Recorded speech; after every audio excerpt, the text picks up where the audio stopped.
আজকে সূরা আহজাব থেকে কিছু কথা বলার জন্য চিন্তা চেতনা নিয়েছি। আল্লাহ আমাদেরকে যেন সেই তৌফিক দান করেন। প্রশংসা করছে সে আল্লাহ যিনি আমাদেরকে এত সুন্দর মাহফিলে আসার তৌফিক দিয়েছেন। সবাই উচ্চ কণ্ঠে বলছি আলহামদুলিল্লাহ। দরুদ এবং সালাম পড়ছি নবীর প্রতি। সবাই বলছি মুহাম্মদুর রাসূলুল্লাহ সাল্লাল্লাহু আলাইহি ওয়াসাল্লাম। এই কিতাব এমন একটা আজিম কিতাব, যেই কিতাবের প্রশংসাকে শেষ করা যাবে? কখনো সম্ভব না। সেই কিতাব যখন আমরা শুরু করব, প্রশংসা কেমনে করতে হয় আল্লাহ রাব্বুল আলামিন সুন্দর করে সে কথাটাও জানিয়ে দিয়েছেন। আল্লাহ প্রশংসা দিয়ে কোরআনুল কারীমটা শুরু করেছেন, বলেন ঠিক কিনা? সুন্দর করে আমার সঙ্গে কোরআনুল কারীমের সেই প্রথম আয়াতে কারিমা সুন্দর করে কোরআন শুরু করব যখন, কিভাবে শুরু করতে হবে আল্লাহ জানিয়ে দিলেন। আমরা আল্লাহর প্রশংসাকে শুরু করছি আলহামদুলিল্লাহি রাব্বিল আলামিন। আল্লাহ রাব্বুল আলামিন জানিয়ে দিলেন, আল্লাহ রাব্বুল আলামিন সুন্দর করে কোরআনুল কারীমের মধ্যে ঘোষণা করলেন, وَإِذَا تُتْلَى عَلَيْهِمْ آيَاتُنَا بَيِّنَاتٍ تَعْرِفُ فِي وُجُوهِ الَّذِينَ كَفَرُوا الْمُنكَرَ يَكَادُونَ يَسْطُونَ بِالَّذِينَ يَتْلُونَ عَلَيْهِمْ آيَاتِنَا। আল্লাহ তাআলা সুন্দর করে জানিয়ে দিলেন, বান্দারে আয়াতুনা, যখন তোমাদের সামনে, যখন কাফিরদের সামনে এই কোরআনুল কারীমের আয়াত যখন তেলাওয়াত করা হয়, তখন দেখবেন কাফেরদের চোখে মুখে অসন্তুষ্টির চিহ্ন ফুটে ওঠে। তাদের কোরআনের আয়াত শুনলে পরে মনের মধ্যে যন্ত্রণা শুরু হয়ে যায়, কলিজা যেন পুড়ে ছারখার হয়ে যায়। যে লোকটা কোরআনের হক কথা বলবে, সেই লোকটাকে স্টেজে এসে মারার জন্য আক্রমণাত্মক ভাবে তার দিকে এগিয়ে আসে, এমন চরিত্র আমরা দেখতে পাই, আছে না নাই? আজকে যদি কোনো ব্যক্তি কোরআনুল কারীমের আয়াত শোনার পরে, তাফসীরের ব্যাখ্যা বিশ্লেষণ শোনার পরে কাউকে মারতে আসে, স্টেজে আক্রমণ চালায়, কোন হুজুরের উপরে আক্রমণ চালায়, আল্লাহর কোরআন প্রমাণ করছেন, আল্লাহ জানিয়ে দিয়েছেন এ মুসলমান হতে পারে না, নিঃসন্দেহে এ হলো কাফেরের উত্তরসূরি। কথা কোন ঠিক কিনা? এই কথাটা কার? ও মুসলমান, আজকে যদি বাংলাদেশের 16 কোটি তাওহীদি জনতার মাঝে ইসলামকে নিয়ে কেউ কটাক্ষ করে, ইসলাম নিয়ে কেউ কটূক্তি করে, আমি আপনাদের কুরাত আহ্বান জানাতে চাই, আগামীর পৃথিবী মুসলমানদের পৃথিবী, আগামীর বিশ্ব মুসলমানদের বিশ্ব, আগামীর বাংলাদেশ ইসলামপন্থী আলেমের দ্বারা এই বাংলাদেশ পরিচালিত হবে, এর নিদর্শন আমরা দেখতে পাচ্ছি। আজকে বিপিএল খেলাতে আইপিএল কোনো লোক নাই, তাফসীর মাহফিলে জায়গা নাই। এই কথা কোন ঠিক কিনা? আমরা দেখতে পাচ্ছি তাফসীর মাহফিলে যুবকরা বেশি আসছে, যুবকদেরকে দেখে বাংলার মুসলিম সমাজ মনে করছেন, চিন্তাশীল ব্যক্তিগুলো বিশ্লেষণ করে দেখছেন আগামী মুসলমানদের বিজয় হবে, এর মধ্যে আর কোনো সন্দেহ সংশয়? সেই বিজয় ইসলামের ছিনিয়ে আনতে আর আমরা পরাধীন থাকবো না। এই বাংলার জমিনে ইসলাম পরাধীন থাকবে না, এই কোরআনুল কারীম পরাধীন থাকবে না। স্বাধীন দেশে ইসলামকে, কোরআনকে যদি আমরা স্বাধীনতার সার্বভৌমত্বে কোরআনের কথা ব্যর্থহীন কণ্ঠে, দীপ্ত কণ্ঠে বলতে চাই, ইসলামকে স্বাধীন করতে হবে। এই জন্য রক্তের প্রয়োজন যদি হয়, জীবনও দিতে হয়। এই অঞ্চলের, রাজশাহী অঞ্চলের প্রিয় ভাইরা রাজি কারা কারা দোকানে হাত আল্লাহকে দেখায়া দেন। দুনিয়ার মুসলিম কত হতে হবে? ভয় করতেছেন আপনারা? কষ্ট পাচ্ছেন? আমি কি কাউকে গালি দিয়েছি? পরিবেশটা সুন্দর না? তারপরে কিছু লোক দেখবেন বলবে সকালবেলা যে রেজাউল করিম ফারুক হুজুর ভালো না, খালি রাজনীতি করে, হক কথা বলে। আমিও তো বলি আমি তো ভালো না, আপনারা ভালো লইয়াই সব মুখস্থ নাকি তোমার ভাইয়েরা? যাই হোক, এই যে বিষয়গুলো সব তো আমাদের সব হয়ে গেছে। জেলে ভরে জুলুম করে এমন ভাঙা যাবে না, অত্যাচারের শিকল দিয়ে এমন বাধা যাবে না, ঠিক না? ও জেলে ভরে জুলুম করে এমন ভাঙা যাবে না, অত্যাচারের শিকল দিয়ে এমন বাধা যাবে না। মোরা শক্ত হব সীসার মতো, আসবে বিপদ বাধা যত, লক্ষ প্রাণের খুন ঝরাবো, ধিক পরাজয় মানব না, ধিক পরাজয় মানব না, ধিক পরাজয় মানব না, ঠিক না? ও হতাশ কেন বন্ধু তুমি, বরং শপথ নাও, অন্তে সুদিন কণ্ঠে তোমার বিপ্লবী গান গাও। শহীদরা আজ তাকিয়ে আছে, আল্লামা সাইদি আজ তাকিয়ে আছে, পিছপা হওয়া যাবে না, অত্যাচারের শিকল দিয়ে এমন বাধা যাবে না। মোরা শক্ত হব সীসার মতো, আসবে বিপদ বাধা যত, লক্ষ প্রাণের খুন ঝরাবো, ধিক পরাজয় মানব না। কে কে রাজি আছেন দোকানে হাতকে দেখায় দেওয়া যায়? লিল্লাহি তাকবীর। আল কোরআনের আলো, আল হাদিসের আলো, ও দুনিয়ার মুসলিম, নারায়ে তাকবীর। সূরাটার নাম সূরা আহজাব। সূরার নাম কি? এই আহজাব এমন একটি সূরা, যে সূরার মাঝে আমরা যুদ্ধের কিছু কাহিনী পেয়ে যাই, এখান থেকে রাসূলের জীবনের কষ্টের কিছু ইতিহাস পেয়ে যাই, এখান থেকে মুসলমানদের কষ্টের সময় যে অনুপ্রেরণা, অনুপ্রাণিত হতে হবে, অনুপ্রেরণা যোগাবে, এই কোরআনের আয়াতগুলো পড়লে, তাফসীর পড়লে সে অনুপ্রেরণা পাওয়া যায়। সুবহানাল্লাহ বলবেন না? সে আয়াতে কারিমায় থেকে আলোচনা করার প্রারম্ভে আমি আপনাদেরকে জানাতে চাই, সেখানে প্রথমে কি কথা আছে সে কথাটা জানার আগে একটা সাবজেক্ট আছে, ধারাবাহিকভাবে বর্ণনা করতে গিয়ে, এই বিষয়ে কথা বলতে গিয়ে কিছু বিষয় আপনাদেরকে একটু সময় দিতে হবে। আগেই মজা পাওয়া যাবে না, ভেতরে মজা। আমি ধারাবাহিক তাফসীরের ভিত্তিতে আলোচনা করতে চাই, অসুবিধা নাই তো? সূরাটার নাম সূরা আহজাব, তার মানে হলো পরীক্ষা খনন, খাল খনন। এটা একটা যুদ্ধের নাম, আহজাবের যুদ্ধ। সেই যুদ্ধের কথা এই কোরআনে আছে না নাই? সেই আহজাব থেকে আমি আলোচনাটা বেছে নিয়েছি, এই মুহূর্তে খুবই প্রয়োজন। ধীরে ধীরে আমরা বিষয়গুলোকে জানবো। রাসূল করিম সাল্লাল্লাহু আলাইহি ওয়াসাল্লাম তার জীবনে 27টা যুদ্ধের নেতৃত্ব দিয়েছেন। জোরে বলেন কয়টা? 27টা যুদ্ধের মাঝে এই 27টা যুদ্ধের নেতৃত্ব দিয়েছেন সরাসরি। এগুলোকে গাজওয়া বলা হয়। গাজওয়া এগুলো রাসূল যেগুলো নেতৃত্ব দিয়েছেন, বাকিগুলোতে তিনি নেতৃত্ব দেন নাই, অন্যান্য সাহাবীকে পাঠিয়েছেন। ঠিক তেমনি করে এই আহজাবের যুদ্ধের কিছু কাহিনী আপনাদেরকে জানাবো।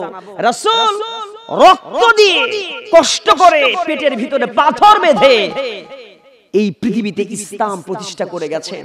সেই রাসূলের মতো, সেই রাসূলের আদর্শ মানার প্রয়োজন আছে না নাই? ও মুসলমান ভাইয়েরা, আল্লাহর নবী জনাবে মুহাম্মদ রাসূলুল্লাহ সাল্লাল্লাহু আলাইহি ওয়াসাল্লাম সেই সময়ে আহজাবের যুদ্ধের আগ মুহূর্তে যখন আল্লাহর নবী মসজিদ নববীতে বসে আছেন আর বসে থেকে পরামর্শ করছেন যে কাফের বেঈমানরা মক্কা থেকে অনেকগুলো কাফের এসে মদিনাতে আক্রমণ করবে, মদিনায় আক্রমণ করে মুসলমানদেরকে খতম করে দেবে। জোরে কর নাউযুবিল্লাহ। অনেকে পরামর্শ দিল, অনেক ব্যক্তি পরামর্শ দিচ্ছে, ইয়া রাসূলুল্লাহ এমন করে পরীক্ষা, আমরা কি করব? যুদ্ধ করব তাদের সাথে, এমন করে যুদ্ধ করব। অনেকে পরামর্শের মাঝে একজন সাহাবী পরামর্শ দিলেন। সেই সাহাবীর পরামর্শ হচ্ছে, ইয়া রাসূলুল্লাহ আমাদের দেশের মধ্যে যখন যুদ্ধ হতো, সেই যুদ্ধের মধ্যে আমরা যে জায়গায় যুদ্ধ হবে আমাদের এরিয়ার মাঝে চতুর্দিক থেকে খাল খনন করতাম, যাতে করে ওই সময় ওই জায়গার আমাদের প্রতিপক্ষরা আসতে পারতো না, গভীর গর্ত দেখে তারা চলে যেত, আমরা বিজয় লাভ করতাম। বলেন সুবহানাল্লাহ। আল্লাহর নবী জনাবে মুহাম্মদ রাসূলুল্লাহ সাল্লাল্লাহু আলাইহি ওয়াসাল্লাম সেই যুদ্ধ যখন হবে, আহজাবের যুদ্ধ, রাসূল বলছেন সাহাবীরা রে, ও আমার সাহাবীরা শোনো, অনেকগুলো সাহাবীর মাঝে একজন সাহাবীর পরামর্শ যখন রাসূল একসেপ্ট করলেন, সেই সাহাবীর পরামর্শের সাথে রাসূল যখন একত্রতা প্রকাশ করলেন, পরামর্শ মোতাবেক গর্ত খনন করা হবে, মদিনার চতুর্পাশে গর্ত খনন করা হবে, যাতে করে কাফির বেঈমানরা মদিনাতে আক্রমণ করতে না পারে। আল্লাহ নবী সেই দিন গর্ত খনন করলেন, প্রত্যেক গ্রুপ তৈরি করলেন, 40 জন করে এক একটা গ্রুপ করলেন, অনেকগুলো সাহাবীকে গ্রুপে গ্রুপে পাঠিয়ে দিলেন। গর্ত খনন করা হলো। গর্ত খনন করতে গিয়ে 10 হাত পর্যন্ত গভীর করা হয় আর প্রস্থ করা হয়, এমন করে সুন্দর করে অনেকগুলো গর্ত খনন করলেন। আল্লাহ নবী নিজে সেই আহজাবের যুদ্ধে গর্ত খনন করেছেন, নিজে কোদাল দিয়ে দিয়ে মাটিগুলোকে উঠাইতেন আর মাথার মধ্যে নিয়ে ঝাঁকা দিয়ে সেই দিন ওই মাটিগুলোকে দূরে সরিয়ে দিতেন। বলেন সুবহানাল্লাহ। আল্লাহ নবীর শেষ সময় অনেকগুলো মুজিজা প্রকাশ হয়ে যায়। আল্লাহর নবী জনাবে মুহাম্মদ রাসূলুল্লাহ সাল্লাল্লাহু আলাইহি ওয়াসাল্লাম সুন্দর করে সেই দিন যখন গর্ত খনন করছিলেন, করতে করতে প্রচন্ড ক্ষুধা লেগে গেছে, অনেক সাহাবীর পেটের মধ্যে খাবার নাই। সাহাবীরা এসে বলছে, ইয়া রাসূলুল্লাহ, আমার পেটের দিকে দেখেন একটা পাথর বাঁধা, ক্ষুধা লেগে গেছে ইয়া রাসূলুল্লাহ। এই যে প্রচন্ড উত্তপ্ত মরুভূমির মাঝে গর্ত খনন করছি আমরা, গর্ত খনন করতে করতে ক্ষুধা লাগছে, হুজুর গো আমার পেটের মধ্যে তো খাবার নাই, কিভাবে শক্তি পাবো, কিভাবে গর্ত খনন করব? আল্লাহ নবী বলছেন, সাহাবীরা রে, তোমার পেটের মধ্যে একটা পাথর, আমি নবীর দিকে তাকায় দেখো, আমার পেটের মধ্যে দুইটা পাথর বেঁধে রেখেছি। বলেন সুবহানাল্লাহ। আল্লাহ নবী দুইটা পাথর বেঁধে রাখছেন পেটের মধ্যে। পাথর বেঁধে রাখার পরে আল্লাহর নবীর সেই দৃশ্য দেখে সাহাবীরা সান্ত্বনা নিলেন, আর একজন সাহাবী কষ্ট পেলেন, রাসূলকে বলছেন, ইয়া রাসূলুল্লাহ, কি আপনার পেটের মধ্যে পাথর দেখে আমার সহ্য হয় না, আপনাকে আমি দাওয়াত দিলাম, আর আমার বাড়িতে আপনি আপনার পছন্দ মতো কিছু সাহাবীকে সাথে করে নেবেন, তাদেরকে আমি আমার বাড়িতে আপনাদের কয়েকজন সাহাবী সহ রাসূলকে আপ্যায়ন করব। বলেন সুবহানাল্লাহ। আল্লাহ নবী কি করলেন? খন্দকের যুদ্ধে একজন সাহাবীর বাড়িতে বিশ্বনবী যখন দাওয়াতটা কবুল করলেন, আর বাড়িতে গিয়ে বলতেছেন, গিন্নি রে, ও আমার প্রাণের স্ত্রী, সাধারণ কোন মানুষকে আমি দাওয়াত দেই নাই, বিশ্বনবী আমার বাড়িতে আসবে, তোমরা রেডি হয়ে যাও, আমার বাড়িতে কি খাবার আছে? বলছে, একটা মাত্র ছাগল ছাড়া আর 2.5 কেজি জবের আটা ছাড়া কিচ্ছু নাই। একটা মাত্র ছাগল জবে করা হয়েছে আর 2.5 কেজি জবের আটা সুন্দর করে খামির করা হয়েছে। 2.5 কেজি জবের আটা খামির হয়ে গেছে, ছাগল রান্না শুরু হয়েছে, রান্না যখন শেষ হয়ে গেল, আল্লাহ নবী হাজির হয়ে গেছেন, আর সাহাবীকে ডেকে ডেকে বলছেন, ও আমার সাহাবী, আমার কাছে আসো। আল্লাহর নবীকে দেখতে পাচ্ছেন, একজন দুইজন সাহাবী না, ওই খন্দকের যুদ্ধের সমস্ত সাহাবীকে নিয়ে আল্লাহর নবী তার বাড়িতে হাজির হয়েছেন। বলেন সুবহানাল্লাহ। সাহাবী বলছেন, ইয়া রাসূলুল্লাহ, আমি তো গরিব মানুষ, একটা মাত্র ছাগল আর 2.5 কেজি জবের আটা আছে, এটা দিয়ে কয়েকজন মানুষকে আমি আপ্যায়ন করতে পারবো। ইয়া রাসূলুল্লাহ, এতগুলো সাহাবী এনেছেন, আমি তাদেরকে কেমনে খাওয়াবো? আল্লাহ নবী বলছেন, সাহাবীরা রে, রেডি হয়ে যাও, টেনশন করো না, আল্লাহ রাব্বুল আলামিন খাবারে বরকত দেবেন, আমি নবীর মর্যাদায়, আমি নবীর বরকতে সবকিছু হয়ে যাবে। একটু একটা কাজ করবা, যেই জায়গায় খাবার রান্না করা হয়েছে যার মাঝে, ওই ঢাকনাটা উঠাবা না, আর যেই খাবির করতেছে আটা, ওই আটাটা সুন্দর করে বানাতেই থাকুক রুটি, ওই রুটি থেকে রুটি বানানো যেন বন্ধ না করে। জোরে বলেন সুবহানাল্লাহ। সমস্ত সাহাবীকে বসিয়ে দেওয়া হলো, আটার খামির শুরু হয়ে গেছে, খামির থেকে কেটে কেটে যখন রুটি বানানো শুরু হয়েছে, সমস্ত সাহাবীকে খাওয়ালেন, সব সাহাবী খাওয়া শেষ করলেন, আর একটা ছাগল দিয়ে সমস্ত সাহাবী যখন হাজার হাজার সাহাবী খাইলেন, আল্লাহর নবীও খাওয়া শেষ করেছেন, আর সেই সময় সাহাবীকে ডেকে নিয়ে আসা হয়েছে, সাহাবী রে, একটা মাত্র ছাগল তোমার, 2.5 কেজি জবের আটা, আমরা সমস্ত সাহাবী খেয়েছি, আমি নবীও খাইছি, একটু আমাকে খবরটা দিয়ে দাও, তোমার উরুনের উপরে যে খাবার রাখা আছে, ওর মাঝে কোনো খাবার আছে কিনা আমাকে একটু জানাও। আল্লাহ নবীর কাছে সংবাদ আসলো, ইয়া রাসূলুল্লাহ, কি আপনার সমস্ত সাহাবীর খাওয়া শেষ হয়েছে, আপনি নিজেও খেয়েছেন, কিন্তু ইয়া রাসূলুল্লাহ, কি আপনার হাতের বরকতে, আপনি নবীর বরকতে আমার ঘরের মধ্যে আমাদের পরিবারের যারা আছে, আমাদের পরিবারের খাবার এখনো তার মধ্যেই রয়ে গেছে। বলেন সুবহানাল্লাহ। আমার নবীর বরকত এত বরকত ছিল। শুধু কি তাই, আমার নবীর বরকত শেষ কথা বললে শেষ করা যাবে না। হযরত আলী রাদিয়াল্লাহু তাআলা আনহুর বাড়িতে খাবার নাই, হযরত হাসান হুসাইন অভুক্ত আছেন, ফাতেমার ঘরের মধ্যেও খাবার নাই। নবীর কাছে আসছে হযরত আলী কাররামাল্লাহু ওয়াজহু আসছেন, আর এসে বলছেন আমার আয়েশা মারে, আয়েশা রাদিয়াল্লাহু তাআলার কাছে এসে বলছেন মারে, বিশ্বনবী কোন জায়গায় গেছে আপনি একটু আমাকে জানিয়ে দেন। বড় নবীর খবর তোমার কাছে কি জন্য দরকার? এর আমার নবীর জন্য, এই জন্য নবীর সংবাদ দরকার।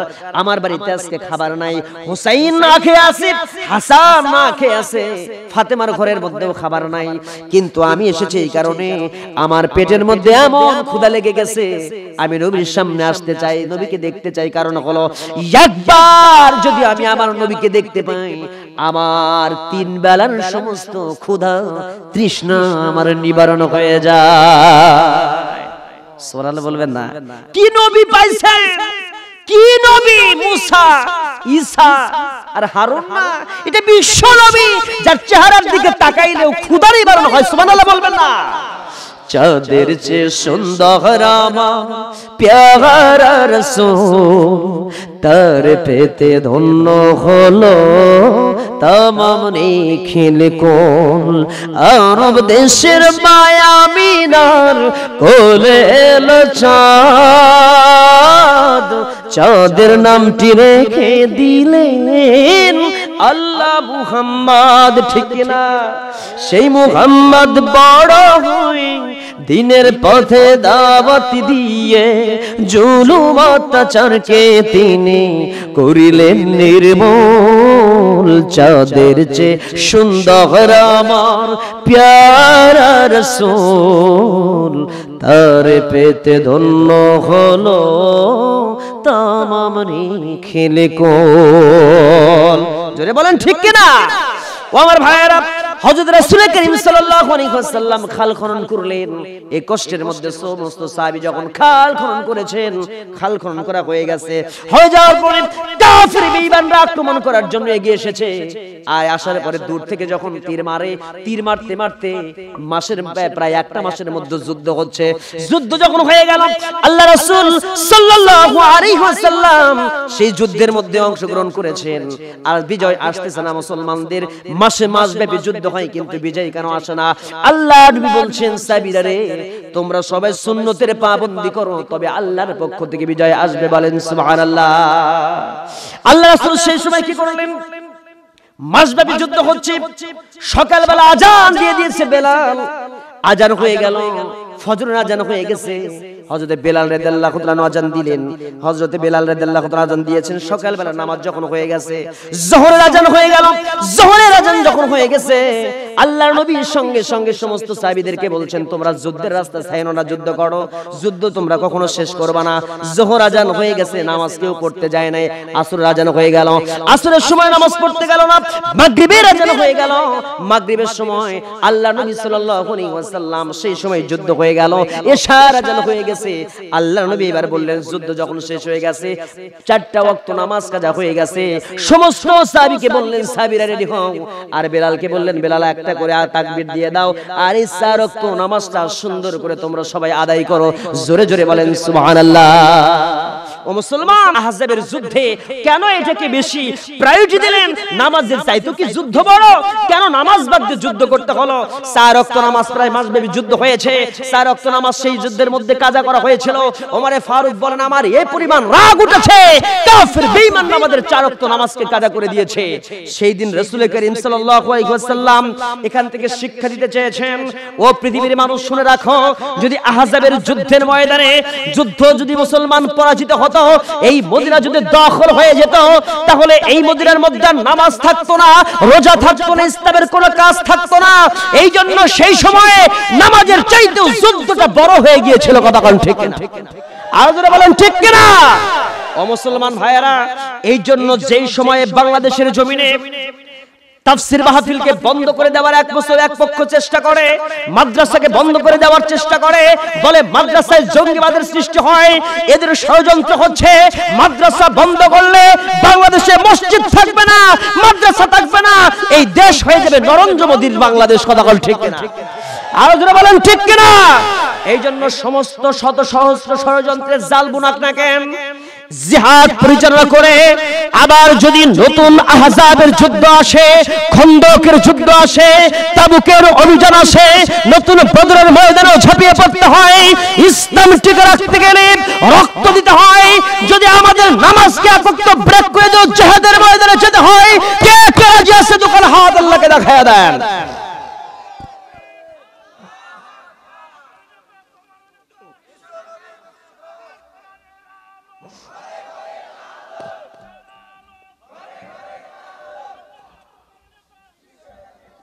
জোরে কোন আলহামদুলিল্লাহ। আল্লাহ রাব্বুল আলামিন মালিককে বলবেন, মালিক আবার একটু যায় দেখো আর কোন জাহান্নামী ব্যক্তি আছে কিনা যার অন্তরের মাঝে যাররা পরিমাণ ঈমান আছে, আমি ওই সমস্ত মানুষকেও জান্নাতে দিতে চাই।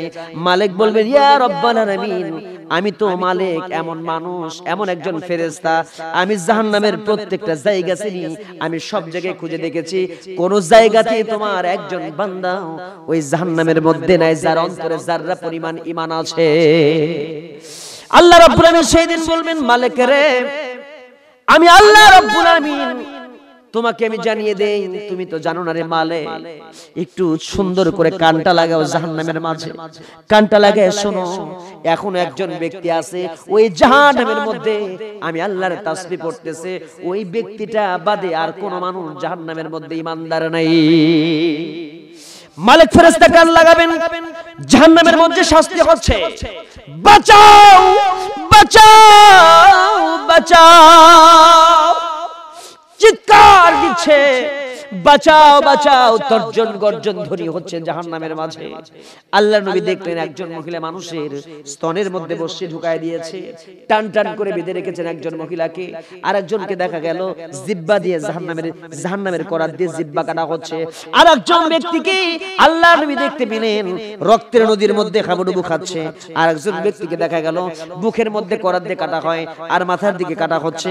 আর একজন ব্যক্তিকে দেখেছেন আল্লাহর নবী দেখলেন এমন একজন মানুষ যেই ব্যক্তির মাথার মধ্যে পাথরের আঘাত করা হয়, ফিনকি দিয়ে রক্ত বের হয়, মাথার সব হাড় হাড্ডি দূরে দূরে চলে যাচ্ছে, ওই হাড় হাড্ডি গুলো আবার একত্রিত হচ্ছে, আবার তাকে মাথার মধ্যে মারা হচ্ছে, এমন করে শাস্তি দেওয়া হয়। আল্লাহর নবী সাল্লাল্লাহু আলাইহি ওয়াসাল্লাম এই জাহান্নামের দৃশ্যগুলো দেখেছেন। আমরা যদি জাহান্নামের সেই দৃশ্যগুলো দেখি আর আমাদের অন্তরের মধ্যে যদি জাহান্নামের সেই দৃশ্যগুলো মনে পড়ে, হাদিসগুলো পড়ি, আমাদের দ্বারা আর ওই রকম খারাপ কাজ হবে না। জোরে বলেন ঠিক কিনা? মালিক ফেরেশতা বলছে, ইয়া রাব্বুল আলামিন, আমি খুঁজলাম পাইলাম না, আবার একটু ভালো করে কান লাগাইছে মালিক কান লাগায় দেখেন তর্জন গর্জন ধ্বনি হচ্ছে, বাঁচাও বাঁচাও বাঁচাও বলে চিৎকার মারতেছে জাহান্নামের মাঝে। একজন ব্যক্তিকে ওই তর্জন গর্জন ধ্বনির মধ্যে দেখতে পাচ্ছেন মালিক ফেরেশতা, আওয়াজ ভেসে আসছে, একটা ব্যক্তি সুন্দর করে বলতেছেন, সুবহুন কুদ্দুসুন রাব্বুনা ওয়া রাব্বুল মালাইকাতি ওয়ার রূহ। এই সময় মালিক ফেরেশতা কি করলেন? জাহান্নামের মধ্যে গেলেন, আর মালিক ফেরেশতা জাহান্নামের আগুনগুলোকে সরায় দিলেন, কীট পতঙ্গগুলো তাকে দংশন করতেছে, জাহান্নামের স্বাদগুলোকে সরায় দিলেন, জাহান্নামের পুজ আর রক্তগুলোকে সরায় দিলেন।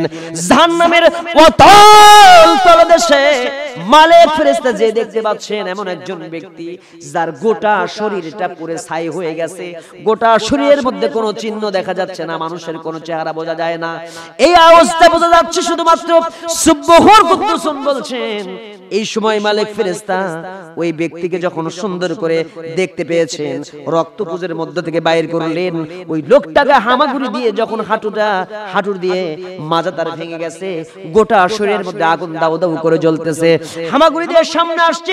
আল্লাহর ফেরেশতা মালিক বলতেছেন, আল্লাহর বান্দারে তোর বড় ভাগ্য ভালো রে, আল্লাহ রাব্বুল আলামিন তোকে ডেকেছে, জাহান্নাম থেকে উঠায় তোর জন্য আল্লাহ রেখে দিয়েছেন আল্লাহ রাব্বুল আলামিনের জান্নাত। জোরে বলেন সুবহানাল্লাহ। ওই সময় ব্যক্তিরা হামাগুড়ি দিয়ে জাহান্নাম থেকে বের হবে। জাহান্নাম থেকে বের হবার পরে সেখান থেকে সুন্দর করে বের হয়ে আসার পরে সুন্দর করে একটা পবিত্র পানি আছে জাহান্নাম এবং জান্নাতের মাঝে, সুন্দর একটা হাউজ আছে। ওই হাউজের মধ্যে গোসল করাবি, আল্লাহ রাব্বুল আলামিন তার শরীরটাকে যুবক বানায়া দেবেন, পূর্ণিমার চাঁদের মতো চেহারা হয়ে যাবে। আল্লাহ রাব্বুল আলামিন তাকে জান্নাতের মধ্যে পাঠায়া দিবেন, বলেন সুবহানাল্লাহ। সেই সময় সমস্ত জান্নাত ঘুরবে, লোকটা দেখবে 10 তলা 20 তলা 50 তলা। এই কোরআনুল কারীমের মাঝে আছে 6666 আয়াত। আল্লাহ রাব্বুল আলামিন প্রত্যেকটা আয়াতের মতো করে এক একটা জান্নাতের তালা বানাবেন।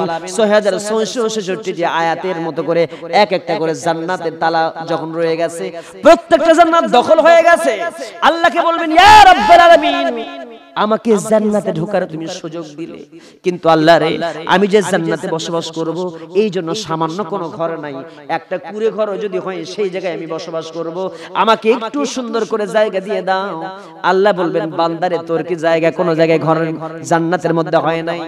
তুই তো জানিস না রে বান্দা, আমি তোকে জান্নাত দিয়ে দিয়েছি, তোর কেমন জান্নাত চাই আমারে তুই বল। তুই তো জানিস না, তোকে আমি ছোট্ট একটা জান্নাত দেব না। তুই জান্নাতে আসছিস, জাহান্নামের গেট বন্ধ হয়ে গেছে। তুই জান্নাতে আসছিস, জান্নাতের গেট বন্ধ হয়েছে, আর কোনোদিন জাহান্নামের গেট খোলা হবে না। জাহান্নামের মধ্যে শুধু শাস্তিই হবে, কোনোদিন কেউ বের হতে পারবে না। তুই জান্নাতে আসছিস, তোর মতো বান্দা আর কোনোদিন জান্নাত থেকে বের হবে না, কিন্তু তোকে আমি এমন একটা জান্নাত দেব রে, ছোট্ট কোনো জান্নাত আমি তোকে দেব না যে দুনিয়াতে তুই বসবাস করতি ওই দুনিয়ার একটা দুনিয়া নয় 10 দুনিয়ার সমান তোকে আমি একটা জান্নাত দান করে দিলাম। একজন সবার শেষে যে জান্নাতে যাবে সেও পাবে এই পৃথিবীর 10 পৃথিবীর সমান একটা জান্নাত, সবার শেষে যাবে। সুবহানাল্লাহ বলবেন না? আর যারা বেশি আমল করবে, আলেম ওলামা যারা হবে, তাদের জান্নাত এর চাইতে ছোট হবে না বড় হবে? সেই জান্নাত পেতে চাই কারা কারা একটু হাতটা দেখায় দেন। সবাই? আল্লাহ প্রত্যেককে জান্নাতের জন্য কবুল করুন, বলি আমিন। আরেকটু জোরে বলেন আল্লাহুম্মা আমিন। যেই দেশের নেতা বাড়ির মধ্যে ঘুমাতে পারে, কারো সিকিউরিটি লাগে না, কোনো কিছু লাগে না, একটা মাত্র এই কারণ আমাদের রোম দেশের প্রধানমন্ত্রী, রোম দেশের যারা রাষ্ট্রপ্রধান আছে তাদের জন্য কত সিকিউরিটি, ডানে সিকিউরিটি, বামে সিকিউরিটি, সামনে সিকিউরিটি, পেছনে সিকিউরিটি। আর আপনি এমন ওমর, আপনার কোনো সিকিউরিটি লাগে না। তার কারণ হচ্ছে আপনি খলিফা ওমর, তো এমন ওমর যে ওমর এই দেশের প্রত্যেকটা মানুষের অধিকারকে বাস্তবায়ন করেছেন, কোন মানুষের অধিকার নষ্ট করেন নাই, যার কারণে আপনার অন্তরে মানুষের কোন মানুষ আপনাকে মারবে মৃত্যু ভয় নাই। আপনার অন্তরে ভয় আছে একমাত্র আল্লাহর ভয় আছে। এই রাসূল বলেছেন তাদারুসুল ইলমি সাআতাম মিনাল লাইলি খায়রুম মিন ইহইয়াইহা। রাতের একটা অংশে কিছু সময় কোরআনুল কারীমের দর্স হবে, সে জায়গায় বসে যারা দর্স শুনবে, আলোচনা শুনবে, সারা রাত নফল নামাজ পড়লে যে পরিমাণ সওয়াব হতো, কোরআনের দর্স, কোরআনের আলোচনা যেখানে হয় সেখানে যারা যারা বসে শোনে, সারা রাত নফল নামাজের চাইতে এই মাজলিসে, এই মাহফিল উত্তম। সুবহানাল্লাহ বলবেন না? জোরে কর না সুবহানাল্লাহ। এটা সেই কোরআনের মাজলিস, কোরআনের জালসা, এখানে বসে থেকে শুনলে লাভ আছে না নাই? সেই জায়গায় আল্লাহ বলছেন জাহান্নামে এই সমস্ত মানুষদেরকে আল্লাহ উলটপালট করবেন জাহান্নামের আগুন দিয়ে। তারা কারা? তারা হচ্ছে এই পৃথিবীর নেতারা। জোরে বলেন কি? তাহলে এই রকম নেতা যারা আছে, নেতাদের সাবধান হওয়ার দরকার আছে না নাই? ওমরে ফারুক নেতা ছিলেন, আর আজকের এই পৃথিবীর নেতা, দুই নেতা কি এক? তাহলে এই নেতাদের সাবধান করতে একটু নেতাদের গুণ আমি বলবো। রোম দেশ থেকে কয়েকজন গোয়েন্দা বাহিনী আসছে। কয়জন গোয়েন্দা বাহিনী রোম দেশ থেকে মদিনায় আসছে, এসে বলতেছে যে ওমরে ফারুক নাকি এই এলাকার, এই দেশের খলিফা। ওই ওমরে ফারুকের কাছে একটু যাব, একটু তার সাথে দেখা করবো আমরা। সে কেমন একজন নেতা, কেমন একজন দেশের প্রধানমন্ত্রী, কেমন খলিফা, একটু দেখে আসি কেমন রাষ্ট্রপ্রধান। গোয়েন্দা বিভাগের লোকজন কয়েকজন আসলেন, এসে সংবাদ শুনছেন খলিফা ওমর বাসায় নাই। খলিফা ওমরের একটা উট হারায় গেছে। জোরে বলেন কি হারাইছে? উট হারায় গেছে। খলিফা ওমর বাড়ি থেকে বের হইছে, বাড়ি থেকে বের হওয়ার কারণে উট খুঁজতে বের হয়েছে। এলাকাবাসী চিন্তা করতেছে, ওই রোম দেশের মানুষ চিন্তা করে এমন নেতা যে তার একটা উট হারায় যায়, আর সেই উট খোঁজার জন্য খলিফা আবার নিজেই যায়। এবার কেমন নেতা রে, কেমন খলিফা? খুঁজতে খুঁজতে দেখলেন হযরতে খলিফা ওমর বালির মধ্যে মাথা দিয়ে এমন করে ঘুমিয়ে গেছেন, একটা গাছের ছায়ায় ঘুমিয়ে গেছেন, পাশে উটটা বাঁধা আছে, উট খুঁজে পাইছেন। খলিফা ওমর ফারুক রাদিয়াল্লাহু তাআলাকে জিজ্ঞেস করা হলেন, জিজ্ঞেস করলেন রোম দেশের সে সমস্ত গোয়েন্দা বাহিনী, বলছেন আপনি খলিফা ওমর, আপনি দেশের রাষ্ট্রপ্রধান, আপনি কেন বালির মাঝে শুয়ে আছেন, আর আপনি কেন করে একটা উট খুঁজতে যাননি, যে আপনি আবার কেমন নেতা? আমরা বুঝতে পেরেছি যেই দেশের নেতা বাড়ির মধ্যে ঘুমাতে পারে, কারো সিকিউরিটি লাগে না, কোনো কিছু লাগে না, একটা মাত্র এই কারণ আমাদের রোম দেশের প্রধানমন্ত্রী, রোম দেশের যারা রাষ্ট্রপ্রধান আছে তাদের জন্য কত সিকিউরিটি, ডানে সিকিউরিটি, বামে সিকিউরিটি, সামনে সিকিউরিটি, পেছনে সিকিউরিটি, আর আপনি এমন ওমর আপনার কোনো সিকিউরিটি লাগে না। তার কারণ হচ্ছে আপনি খলিফা ওমর তো এমন ওমর যেই ওমর এই দেশের প্রত্যেকটা মানুষের অধিকারকে বাস্তবায়ন করেছেন, কোন মানুষের অধিকার নষ্ট করেন নাই, যার কারণে আপনার অন্তরে মানুষের কোনো মানুষ আপনাকে মারবে মৃত্যু ভয় নাই, আপনার অন্তরে ভয় আছে একমাত্র আল্লাহর ভয় আছে। এই ওমরের মতো যদি কোনো রাষ্ট্রপ্রধান আজও পৃথিবীতে থাকে, আচ্ছা বলেন তো ওকে গুলি করে মারবে এরকম ভয় কি ওই নেতার থাকবে? আজকে তার ভয় কি? ভয় এই কারণে ওরা মানুষের অধিকার নষ্ট করে, ওরা অস্ত্রের ঝনঝনানি দিয়ে মানুষকে ভয় দেখিয়ে পথ চলে, ওদেরকে কেউ সালাম দেয় না। কিয়ামতের আগে সালাম দেবে দুই শ্রেণীর মানুষ, দুই শ্রেণীর মানুষকে সালাম দেবে। এক শ্রেণীর মানুষ আলেম ওলামা, তাদেরকে সালাম দেওয়া হবে সম্মানের সাথে, আর এক শ্রেণীর মানুষ হবে নেতা, তাদেরকেও সালাম দেবে, সামনে বলবে আসসালামু আলাইকুম, আর পিছনে বলবো গেল একটা হারামজাদা। এ কথা কয় না কেন? জোরে কথা বলেন। সামনে সালাম দেবে এই জন্য যে যদি আবার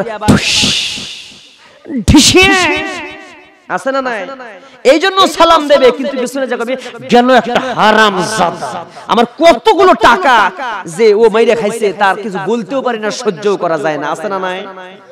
এমন নেতা বিচার হইছে, একটা ছেলের বউ তালাক হবে, একটা ছেলে বিয়ে করছে তালাক ডিভাইডেড হয়ে যাবে, দেখবেন বউয়ের পক্ষে যাও নেতা টাকা খায়, স্বামীর পক্ষেও টাকা খায়, দালালি করে বিচার করে, আছে না নাই? এরকম নেতা অবশ্য এই এলাকায় নাও থাকতে পারে, রাজশাহীতে হয়তো নাই, আছে। কেসাল গন্ডল নিরসন করতে এই জায়গায় কয় আমারে দাও 50, এই জায়গায় কয় দাও 50, মীমাংসা করে দিচ্ছি। এটা তো জটিল মামলা, যদি আমি বিচার না করি তো তুই থানা পুলিশ করলে তো অনেক বেশি হয়ে যাবে, তো আমারে 50,000 টাকাতে আমি মিটকুট করে দেই, এখানে 25 ওখানে 25, দুই জায়গায় খায়, ওরা দুই দিকেই কাটে। কথা কয় না কেন? এমন নেতা আছে না নাই? এমন নেতা যারা হয়েছেন জেনে রাখেন আপনাদের জন্য অপেক্ষা করছে সুবর্ণ সুযোগ আপনাদের জন্য। এরকম নেতাগিরি করেন জাহান্নামের মধ্যে যে খালি পিটন খাবেন, তাই না? এরকম যারা চান এখন এরকম নেতাগিরি করেন, এতে এত বেশি ঝনঝনে অস্ত্রের দেখায় না, এত বেশি জুলুম করা ভালো না। ক্ষমতা পেয়েছিল ফেরাউন, ক্ষমতা আল্লাহ দিয়েছিলেন নমরুদকে, ক্ষমতা দেয়া হয়েছিল হামানকে, ক্ষমতা দেয়া হয়েছিল কারুনকে। আল্লাহ রাব্বুল আলামিন এই ক্ষমতার সদ্ব্যবহার তাদের করতে বলেছিলেন, কিন্তু তারা সদ্ব্যবহার না করে ইসলামের বাইরে চলার কারণে এই পৃথিবীতে লাঞ্ছনা করে লাঞ্ছিত করে তাদেরকে দুনিয়া থেকে বিদায় করেছে। কথা কোন ঠিক কিনা? এই জন্য ক্ষমতা পাওয়ার পরে যারা ক্ষমতার অপব্যবহার করছেন, টুডে এন্ড টুমরো জেনে রাখেন আপনাদের অবস্থা নমরুদ ফেরাউন কারণের চাইতে ব্যতিক্রম হবার কথা নয়। জোরে কথা বলেন ঠিক কিনা? আপনার সোনার ছেলেদেরকে একটু সাবধান করেন, এত বেশি সোনার ছেলেরা বার বেড়েছে, কিছুই কথা বলা যায় না, বললেই মানুষ মেরে ফেলে, বললেই খুন করে, বললে যা ইচ্ছা তাই করে। এত বেশি বাড়াবাড়ি করলে এই বাংলার মানুষ যখন খেপে যাবে, ইন্দুরের গর্তবান নেতারা খুঁজে পাবে না। কথা কোন ঠিক কিনা? আল্লাহর কোরআন সূরার নাম সূরা নিসা আয়াত নাম্বার 85, এই জায়গায় আল্লাহ কথাটা দলিল দিয়েছেন যে এই পৃথিবীতে কোন মানুষ যদি ভালো কাজ করে সে ভালোর একটা অংশ তার আমল নামে আছে না নাই? যায়। যেমন দেখেন এই যে মোবাইল, এই মোবাইল ফোনে অ্যান্ড্রয়েড সেলের মধ্যে ওয়াজও শোনা যায়, আবার গানও শোনা যায়। এক বিন্দু ভালোবাসা দাও আমি এক সিন্ধু টু টু টু টু, যাই হোক বুঝেন না, অত তো বলা যায় না। তো এই যে এখন গান শুনলে গুনাহ আছে না নাই? আর ওয়াজ শুনলে সওয়াব আছে না নাই? আছে। ঠিক তেমনি করে এই পৃথিবীতে এক শ্রেণীর নেতা আছে যে নেতাগুলোর আপনি যদি অনুসরণ করেন, এরা মানুষের টাকা নষ্ট করে, টাকা হরণ করে খাবে, আপনাদের অধিকার বাস্তবায়ন করবে না। এক কথায় আমাদের বঙ্গবন্ধু বলেছিলেন একটা সুন্দর কথা, সবাই পাইছে সোনার খনি আর আমি পাইছি হলো চোরের খনি। আরো জোরে জোরসে বলেন, এ কারা কারা হাত তোলেন। সুন্দর একটা কথা বলেছিলেন, হারে যে সবাই পায় সোনার খনি আর আমি পাইছি চোরের খনি। 7 কোটি মানুষ তার 8 কোটি কম্বল, আমারটা গেল কই? কথা কন, সব খায়া সাপ। তোমার ভাইয়েরা, এইরকম যদি দেশের অবস্থা হয়, এই সমস্ত চোর নেতা যারা হবে তাদের অবস্থা আল্লাহ কি করবেন খেয়াল করেন। আল্লাহ রাব্বুল আলামিন জানিয়ে দিলেন, মাইয়াশফা শাফাআতান হাসানাতান ইয়াকুল লাহু নাসীবুম মিনহা ওয়া মাইয়াশফা শাফাআতান সাইয়্যাতান ইয়াকুল লাহু কিফলুম মিনহা ওয়া কানা আল্লাহু আলা কুল্লি শাইইন মুকিতা।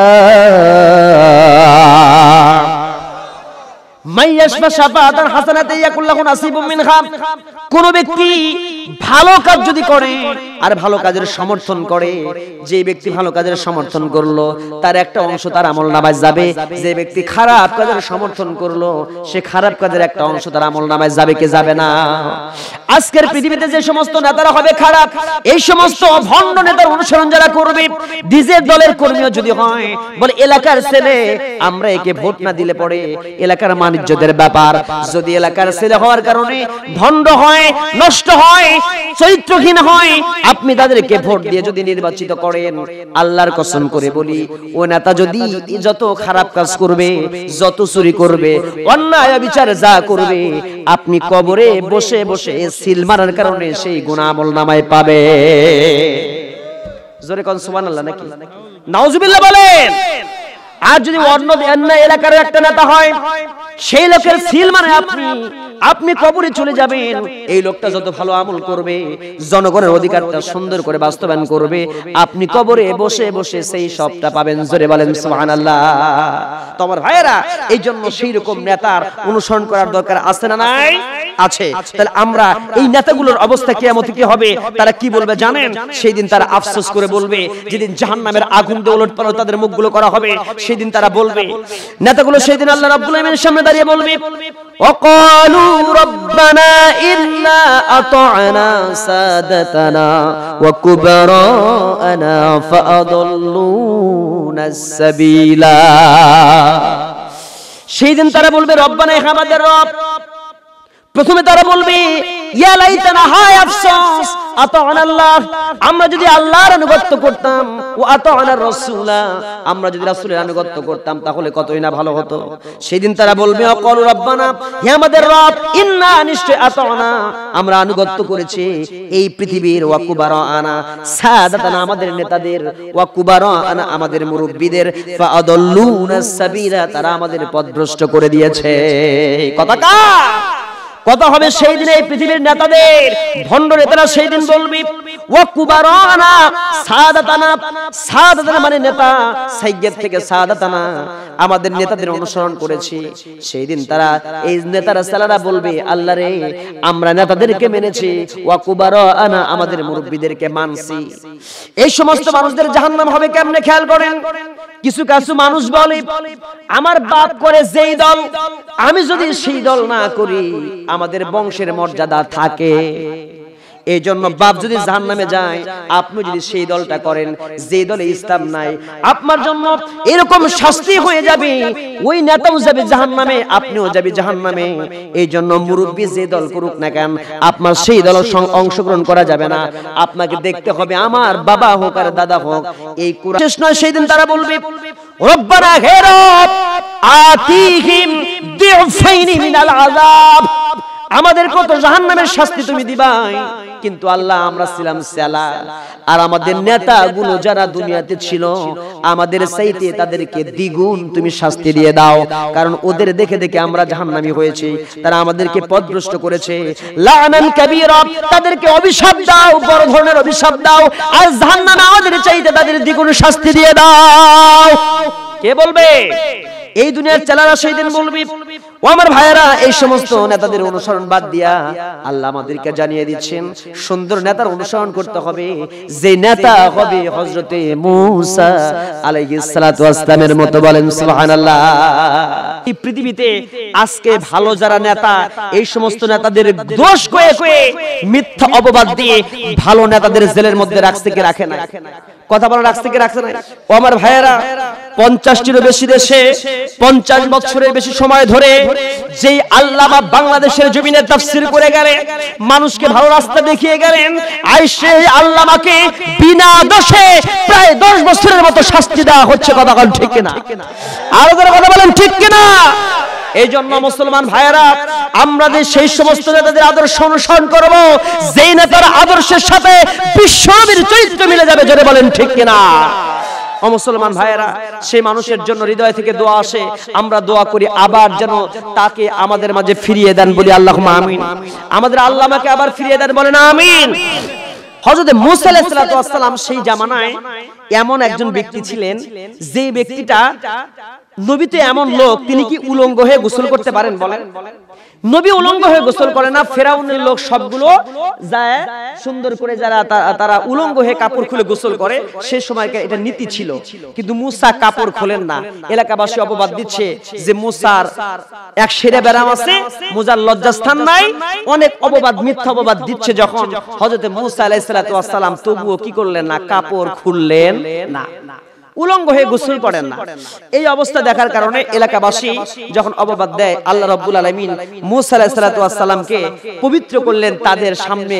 কিভাবে সেই ঘটনাটা আমি বলবো, কষ্ট হচ্ছে আপনাদের? শুনবেন না?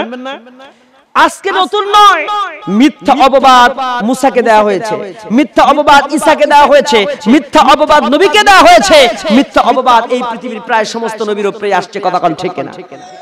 আজকে যে আল্লামার উপরে মিথ্যা অপবাদ দেওয়া হয়, তার আগে একজন আল্লামা ছিলেন যে আল্লামার উপরে মিথ্যা অপবাদ দেওয়া হয়েছিল। সেই নবীর জীবন, সেই লোকটার নাম হচ্ছে, আমি আপনাদেরকে জানায় দেব, মালিক ইবনে দিনার নামে একজন জবরদস্ত মুহাদ্দিস, মুফতি, মুহাক্কিক আলেম ছিলেন। তদানীন্তন সময়ে যখন সেই দেশের প্রেসিডেন্ট ছিল খলিফা, নাম হচ্ছে তার খলিফা মনসুর। সেই মনসুরের জামানায় খলিফা মনসুর যখন বক্তব্য দেয়, দেশের প্রধান মানে প্রাইম মিনিস্টার, সে তার কোনো তেমন দর্শক পাওয়া যায় না। মালিক ইবনে দিনার বক্তব্য দেয়, লক্ষ লক্ষ শ্রোতা এসে ভিড় জমায়, তার তাফসীর শুনে।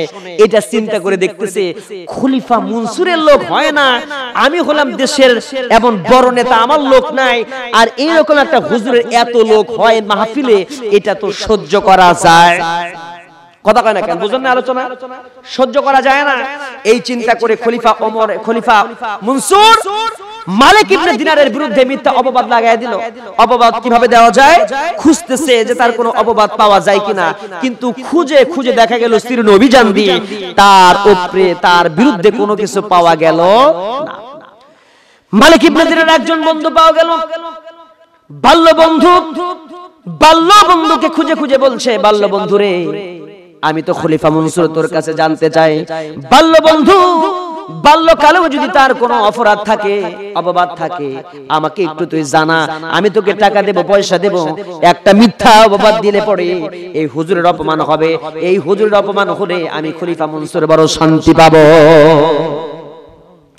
মালিক ইবনে দিনার কি করলেন? মনটা লাগায় শুনেন, কান লাগায় শুনেন। মালিক ইবনে দিনার সেই দিন ওই দেশের মধ্যে এমন একজন মানুষ, বড় একজন মুফতি, মুহাদ্দিস, আলেম মানুষ, হাজার হাজার লক্ষ লক্ষ মানুষ তার কোরআনুল কারীমের তাফসীর শুনে। খলিফা মনসুরের চোখে শুল হয়ে গেল। মালিক ইবনে দিনার আগে একটু তার একটা বদ অভ্যাস ছিল, খারাপ অভ্যাস ছিল। তার বন্ধু বলছেন, মালিক ইবনে দিনার আগে তো মদ খাইতো, মদ পান করতো, মদ পান করার কারণে সে বদমাইশ ছিল, আগে একটু খারাপ চরিত্র ছিল, পরবর্তী ভালো হয়েছে। মালিক ইবনে দিনার লক্ষ লক্ষ মানুষের সামনে ভাষণ দেয়, আর বন্ধু তার সামনে গিয়ে বলে, তুই এত বেয়াদব, তুই একটা কত দেখা ভালো মানুষ, আমি তো জানি, আমার সঙ্গে কতদিন তুই মদ পান করেছিস, কত মদ তুই খাইছিস, তুই নামাজ রোজা ঠিক মতো করিস নাই, আজকে তুই বড় বড় লেকচার মারিস, আজকে তুই কোরআনের কথাগুলো মানুষকে বলিস, তাই কি তোকে দেশের মানুষ ভালোবাসবি? আমি তো তোর বন্ধু। মালিক ইবনে দিনারের চক্ষু দিয়ে পানি আসে। লক্ষ লক্ষ মানুষ তার তাফসীর শুনতে গেছে, আর লক্ষ লক্ষ মানুষের সামনে অপমান করছে মালিক ইবনে দিনারকে। মালিক ইবনে দিনার চোখের পানি ছেড়ে দিয়ে বলছেন, ও আমার ভক্তবৃন্দ শোনেন, আজকে আমার উপরে যে অপবাদ দেয়া হয়েছে আসলে এইটা মিথ্যা না, এই আমার বন্ধু সত্য কথাটাই বলেছে। কিন্তু আমি আপনাদের কাছে বলতে চাই, আমি আগে ছিলাম মদখোর, আমি মদ পান করতাম, আমার বন্ধুগুলো ছিল খারাপ, সৎসঙ্গে স্বর্গবাস, অসৎসঙ্গে সর্বনাশ। আবার একদিন আমি মদ নিয়ে এসেছি, আমার সন্তান আমাকে কি করলো, মদটা টেবিলের উপরে রাখলাম, আর টেবিলের উপরে রাখার পরে আমার সন্তানটা ওই রমজান মাসে ওই টেবিলের উপর থেকে মদটা নিয়ে আছাড় ভেঙে ভেঙে ফেললো আমার মেয়ে সন্তান। আর বললো, আব্বু সবাই যখন মসজিদে নামাজ পড়তে যায় তুমি কেন মদ খাও? তুমি আব্বু ভালো আব্বু, তুমি নামাজ পড়তে যাও, মদ আর খাইও না। আমি আমার হাতটা উঁচু করে আমার সন্তানের মুখের মধ্যে থাপ্পড় মারলাম। সন্তানটা আমার কাঁদতে কাঁদতে চলে গেল। একটা বছর পার হয়ে গেল, আবার রমজান মাস আসছে, আবার রমজান মাসের মধ্যে আমি মদ আনছি। আমার এই দিনে 1 বছর অতিবাহিত হয়েছে, আমার সন্তানটা দুনিয়া থেকে বিদায় হয়ে গেছে, আমার মেয়ে সন্তানটা পৃথিবীতে নাই, আমার সন্তান মারা গেছে। আমার স্ত্রী আবার শুনতে পেলাম, আমার স্ত্রী আবারও দোয়া করতেছে, আল্লাহ রে, আমার প্রাণের স্বামী রমজান মাসে রোজা করে না, রমজান মাসে মদ খেয়ে বেড়ায়, নামাজ পড়ে না, আল্লাহ তুমি আমার স্বামীকে ভালো পথে ফিরায় আনো। আমি আবার মদের বোতলটা টেবিলের উপরে রাখলাম, আমি একটু সুন্দর করে শুয়ে পড়েছি বিশ্রাম নেওয়ার জন্য। আর এই সময় আমি স্বপ্ন যুগে দেখি, আমি স্বপ্নে দেখতে পাচ্ছি, আমি দুনিয়াতে আমি স্বপ্ন দেখছি যে আমি মারা গেছি। আমি স্বপ্নের মধ্যে দেখলাম দৌড়াইতেছি, আমি স্বপ্নের মধ্যে দৌড়াতে দৌড়াতে পেছন দিকে একটা সাপ এসে আমাকে তাড়া করতেছে। ওই সাপের ভয়, লম্বা সাপ, সাপের ভয়ে চলে গেছে একটা পাহাড়ের নিচে। ওই পাহাড়ের মধ্যে, পাহাড়ের নিচে একটা বৃদ্ধ মানুষ বসে আছে, দাড়িওয়ালা দাড়ি পাকা মানুষটা বসে আছে। আমি তাকে বললাম, বাঁচাও রে, আমি তো আমার কাছে, আমি তোমার কাছ থেকে আশ্রয় চাই, এই সাপ থেকে আমাকে বাঁচাও। ওই দাড়িওয়ালা মানুষ বলছেন, আমি তোমাকে বাঁচাতে পারবো না, আমার শক্তি নাই, সামনের দিকে উঁচু পাহাড় আছে, পাহাড়ের দিকে এগিয়ে যাও। লোকটা আমাকে পাহাড় দেখাইলো, আমি পাহাড়ের দিকে, উঁচু পাহাড়ের দিকে এগিয়ে গেছি। উঁচু পাহাড়ের দিকে যেয়ে দেখি বাম পাশে দাউ দাউ করে আগুন জ্বলছে, ডান পাশে আমার একটা ছোট্ট মেয়ে ওই যে মারা গেছে। আমি দেখতে পেলাম আমার মেয়ে বাগানের মধ্যে খেলাধুলা করছে, আমার মেয়ে আমাকে ডাকতেছে, আর পেছন দিকে সাপ আমাকে তাড়া করছে, পেছন দিকে আমাকে সাপ তাড়া করছে। আর এই সময় আমার মেয়ে আমাকে ডান হাত দিয়ে আমার হাতটা ধরেছে, আর পেছন দিকে যে সাপটা আমাকে সবল মারার জন্য আসছে, ওই সাপটাকে আমার মেয়ে বাম হাত দিয়ে থাপ্পড় মেরেছে, আর সঙ্গে সঙ্গে আগুনের মধ্যে ওই সাপটা পড়ে মারা গেছে। জোরে জোরে বলেন সুবহানাল্লাহ। ঘুমটা আমার ভেঙে গেল। আমার মেয়ের কথা আমার মনে হয়ে ভালোবাসা জন্ম নিল। 1 বছর আগে আমার মেয়ে মরে গেছে। এই মদের বোতলটা আছাড় মেরে ফেলে দেওয়ার কারণে থাপ্পড় মারছিলাম আমার মেয়েকে, সেই মেয়ে আর আমার নাই। এই সময় মদের বোতলটা জানালা দিয়ে আমি ফেললাম। ফেলে দেওয়ার পরে আমি চিন্তা করলাম, আমি আর মদ খাবো না, আমি আর কোনোদিন মদ খাবো না। ভালো হওয়ার রাস্তা যে দেখতে পেলাম আমি আস্তে আস্তে করে চলে গিয়েছি। আমি ওই জায়গায় জবরদস্ত একজন আলেমের কাছে গেলাম, আলেমকে প্রশ্ন করলাম, আলেম রে, আমার এই স্বপ্নের কারণ কি আপনি আমাকে একটু জানিয়ে দেন। বলে, প্রথম তুমি দেখেছো একটা সাপ, ওইটা ছিল তোমার হায়াত, ওই হায়াত তোমার শেষ হয়ে যাচ্ছে। তুমি যখন এই তোমার পিছনে পিছনে তাড়া করতেছিল, মৃত্যু হায়াত শেষ হলে মৃত্যু তোমাকে তাড়া করবে। মৃত্যুর নিকটবর্তী হওয়ার পরে ওই সাপ তোমাকে তাড়া করতেছে। তোমার যখন হায়াত শেষ হবে, দুনিয়া থেকে বিদায় হবে, ওই যে একটা বৃদ্ধ মানুষ ছিল, সেইটা হলো তোমার আমল খারাপ হওয়ার কারণে, আমল দুর্বল হওয়ার কারণে তোমাকে মৃত্যু থেকে সে রক্ষা করতে পারে নাই। আর যে বাম পাশে আগুন দেখিয়েছো, মৃত্যু হওয়ার পরে ওইটা ছিল জাহান্নামের আগুন। ওই জাহান্নামের আগুনে তুমি চলে যাবে, আর তোমার জাহান্নামের আগুনে দাউ দাউ করে পড়তে হবে। জোরে কর নাউজুবিল্লাহ। কিন্তু মালিক ইবনে দিনার, তুমি শোনো, তোমার ছোট্ট বাচ্চা মারা গেছে, আর ছোট্ট বাচ্চা মারা যাওয়ার কারণে সে জান্নাতের মধ্যে ঘোরাফেরা করতেছে, আর জান্নাতের মধ্যে থেকে তোমাকে দেখতে পেয়েছে, তুমি বিপদে পড়েছো। তুমি তো বাবা, ওই মেয়েটা হাতটা এগিয়ে দিয়েছে ডান হাত, আর জান্নাতি মেয়ে হওয়ার কারণে ওই ডান হাতটা এগিয়ে দিয়ে তোমাকে সাহায্য করেছে, আর বাম হাত দিয়ে থাপ্পড় মারছে। একটা জান্নাতি মানুষের হাতের মধ্যে শক্তি দেওয়া হবে 40 জন মানুষের শক্তি। এইজন্য বাম হাত দিয়ে থাপ্পড় মারার কারণে ওই সাপটা জাহান্নামের মধ্যে পড়ে গেছে। ও মালিক রে, তোমার মেয়ে তোমাকে সাহায্য করেছে, তুমি যদি ভালো পথে ফিরে আসো, আল্লাহ রাব্বুল আলামিন ওই জাহান্নামের আগুন থেকে তোমাকে জান্নাত দেখিয়ে দেবে। বলেন সুবহানাল্লাহ। এই সময় মালিক ইবনে দিনার বলছে, আমি সেই দিন তওবা করলাম, ইয়া আইয়ুহাল্লাযীনা আইয়ুহাল্লাযীনা আমানু তুবু ইলাল্লাহি তাওবাতান নাসুহা আসা রাব্বুকুম আন ইউকাফিরা আনকুম সাইয়্যাতিকুম ওয়া ইউদখিলাকুম জান্নাতিন তাজরি মিন তাহতিহাল আনহার। আল্লাহু আকবার বলেন। খালেস দিলে যদি কেউ তওবা করে নাই, আল্লাহ রাব্বুল আলামিন তার তওবাকে কবুল আর মঞ্জুর করে নিয়ে তার तमाम জিন্দেগীর সমস্ত গুনাহগুলোকে maaf করবেন আর তাকে একটা জান্নাত দিয়ে দিবেন। সেই জান্নাতের নিচ দিয়ে ঝর্ণা দ্বারা প্রবাহিত হবে। জোরে জোরে বলেন সুবহানাল্লাহ। খালেস দিলে তওবা করলেন, আমি সেই দিন তওবা করলাম, আর তওবা করার পর থেকে আমি তাফসীর মাহফিল আলোচনা শুরু করলাম, আর ওই যে মদ খাওয়া বন্ধ করেছি সেই দিন থেকে আর একদিন আমি খারাপ কোনো কাজ করে নাই। স্বপ্ন যোগে আমার কাছে রাসূল আসলেন, রাসূল এসে বললেন, ও মালিক ইবনে দিনার রে, তোর জন্য ছিল জাহান্নাম, আল্লাহ রাব্বুল আলামিন জাহান্নাম থেকে তোকে মুক্ত করে দিয়া ভালো হবার কারণে তোমাকে জান্নাতের রাস্তা তো তুমি পেয়ে গেছো। আমি রাসূল তোমাকে বলে গেলাম তুমি সুন্দর করে এই দিনের দাওয়াতটাই দিয়ে যাও। জোরে বলেন সুবহানাল্লাহ। ও মুসলমান ভাইয়েরা, সেই দিন মালিক ইবনে দিনারকে বলা হলো, সমস্ত মানুষগুলোকে বললেন, মালিক ইবনে দিনার, আমি একজন নেতা হবার কারণে, আমি একজন মানুষ হবার কারণে আমার বাল্যকালে কিছু ত্রুটি ছিল, দোষ ছিল, আমাকে যদি আপনারা maaf করে দেন তাহলে ভালো হয়, না হলে তো আমি কি করব, আল্লাহর কাছ থেকে আমি তওবা করেছি, maaf চেয়েছি। এলাকাবাসী লক্ষ লক্ষ মানুষ সবাই বলতেছে, মালিক ইবনে দিনার রে, আমরা সবাই তোমাকে maaf করে দিলাম। বন্ধু বলতেছে, বন্ধু আমিও তোমাকে maaf করলাম, আমাকে টাকা দিয়ে সে এই কথাগুলো বলাইছে। সেই সময় মালিক ইবনে দিনার এমন একজন জবরদস্ত আলেম হবার পরেও তার সামান্য ত্রুটি বিচ্যুতি হবে হয়েছিল, কিন্তু আমাদের এমন একজন আল্লামা সিরুনি অভিযান দিয়ে তার পেছন থেকে কোনো দোষ ত্রুটি বের করা যায় না। কতক্ষণ ঠিক কিনা? সেই আমার ভাইয়েরা, তাহলে আজকে এই পৃথিবীর জমিনে এই যে অত্যাচার, নির্যাতন, এই যে দোষ খোঁজা হুজুরের বিরুদ্ধে আজকে নতুন নয়, আগেও ছিল। কতক্ষণ ঠিক কিনা? এই যে দোষ খুঁজতেছে, তাহলে আজকে এটা নতুন নয়, এই দোষগুলো আগেও ছিল, এখনো খোঁজা হয়। মাশহুর আর মাকবুল দুটো কি এক জিনিস? মাকবুল আল্লাহর কাছে যারা কবুলকৃত হয়েছে এটাই ভালো, না মাশহুর হওয়া ভালো? কিছু বক্তার আলোচনাতে হাজার হাজার দর্শক হয়, হই হই কাণ্ড, রই রই ব্যাপার, আম্মা হুজুর আসছে দেখার জন্য যায়, কিন্তু সেই বক্তার কোনো কোয়ালিফিকেশন নাই, কোরআন থেকে কথা বলে না, আজে বাজে কথা বলে, মজলিস মাহফিল জমায়ে রাখে। এই সমস্ত বক্তারা, যে বক্তাদের শ্রোতা কারা হয়, হাফ প্যান্ট পরে আসে, সিগারেট ফালায় দিয়ে মঞ্চে বসে, পেশাব করে এসে চেনটা নাল আর কোন রকম লাগাই মঞ্চে চলে আসে, আসে না নাই?